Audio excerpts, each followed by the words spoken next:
Hari ini kita akan melanjutkan membaca firman Tuhan setiap hari satu pasal. Baca Alkitab yuk. Kisah Para Rasul pasal 4, Petrus dan Yohanes di hadapan mahkamah agama. Ketika Petrus dan Yohanes sedang berbicara kepada orang banyak, imam-imam dan kepala pengawal bait Allah serta orang-orang Saduki mendatangi mereka. Orang-orang itu sangat marah karena mereka mengajar orang banyak dan memberitakan bahwa dalam Yesus ada kebangkitan dari antara orang mati. Mereka menangkap kedua rasul itu dan menjebloskan mereka ke dalam tahanan sampai keesokan harinya, karena hari tengah malam. Namun di antara orang yang mendengar ajaran itu banyak yang menjadi percaya, sehingga jumlah mereka menjadi kira-kira 5.000 orang laki-laki. Keesokan harinya, para pemimpin tua-tua dan ahli-ahli Taurat mengadakan sidang di Yerusalem, dengan imam besar Hanas dan Kayafas, Yohanes dan Alexander, dan semua orang yang lain yang termasuk keturunan imam besar. Lalu Petrus dan Yohanes dihadapkan kepada sidang itu dan mulai diperiksa dengan pertanyaan ini. Dengan kuasa mana atau dalam nama siapa kamu melakukan hal itu? Lalu Petrus yang penuh dengan Roh Kudus menjawab mereka, "Hai pemimpin-pemimpin umat dan tua-tua, jika kami sekarang harus diperiksa karena suatu perbuatan baik kepada orang sakit dan harus menerangkan dengan kuasa mana orang itu disembuhkan, maka ketahuilah oleh kamu sekalian dan oleh seluruh umat Israel bahwa dalam nama Yesus Kristus, orang Nazaret yang telah kamu salibkan, tetapi yang telah dibangkitkan Allah dari antara orang mati, bahwa oleh karena Yesus itulah orang ini berdiri dalam keadaan sehat sekarang di depan kamu. Yesus adalah batu yang dibuang oleh tukang-tukang bangunan, yaitu kamu sendiri, namun ia telah menjadi batu penjuru. Tidak ada keselamatan di dalam siapapun juga selain di dalam Dia. Sebab di bawah kolong langit ini tidak ada nama lain yang diberikan kepada manusia yang olehnya kita dapat diselamatkan." Ketika sidang itu melihat keberanian Petrus dan Yohanes dan mengetahui bahwa keduanya orang biasa yang tidak terpelajar, heranlah mereka. Mereka mengenali keduanya sebagai pengikut Yesus. Namun karena mereka melihat orang yang disembuhkan itu berdiri di samping kedua rasul itu, mereka tidak dapat mengatakan apa-apa untuk membantahnya. Setelah mereka menyuruh rasul-rasul itu meninggalkan ruang sidang, berundinglah mereka dan berkata, "Tindakan apakah yang harus kita ambil terhadap orang-orang ini? Sebab telah nyata kepada semua penduduk Yerusalem bahwa mereka telah mengadakan suatu mukjizat yang mencolok dan kita tidak dapat menyangkalnya. Tetapi supaya hal itu jangan makin luas tersebar di antara orang banyak, baiklah kita mengancam mereka supaya mereka jangan berbicara lagi dengan siapapun dalam nama itu." Setelah keduanya disuruh masuk, mereka diperintahkan supaya sama sekali jangan berbicara atau mengajar lagi dalam nama Yesus.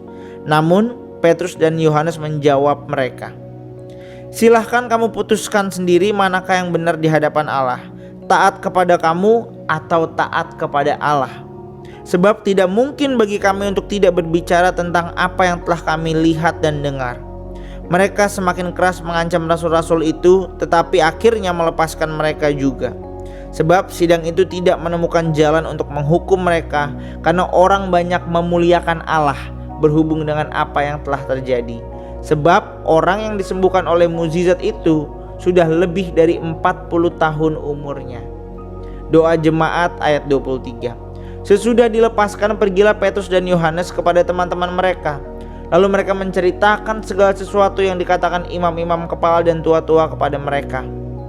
Ketika teman-teman mereka mendengar hal itu, berserulah mereka bersama-sama kepada Allah, "Ya Tuhan, Engkaulah yang menjadikan langit dan bumi, laut dan segala isinya.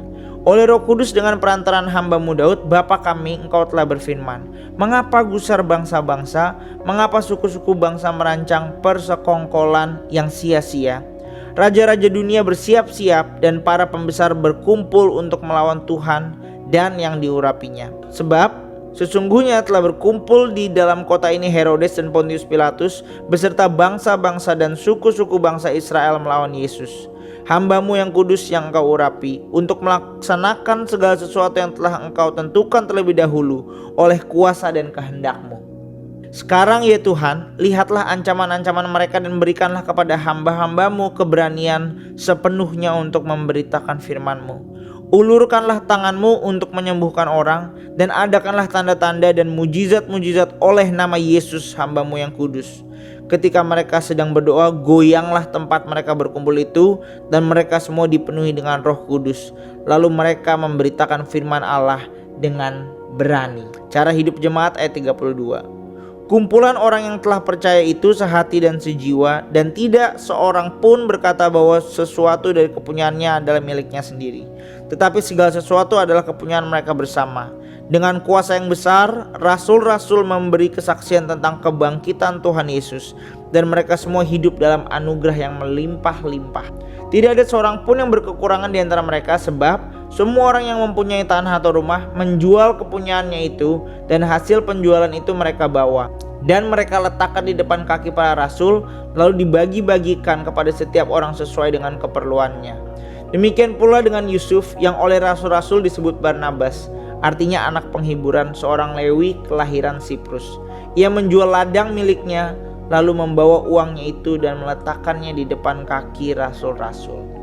Dan itulah kisah para rasul pasal 4. Besok kita akan melanjutkan membaca firman Tuhan setiap hari, satu pasal. See you tomorrow. God bless you.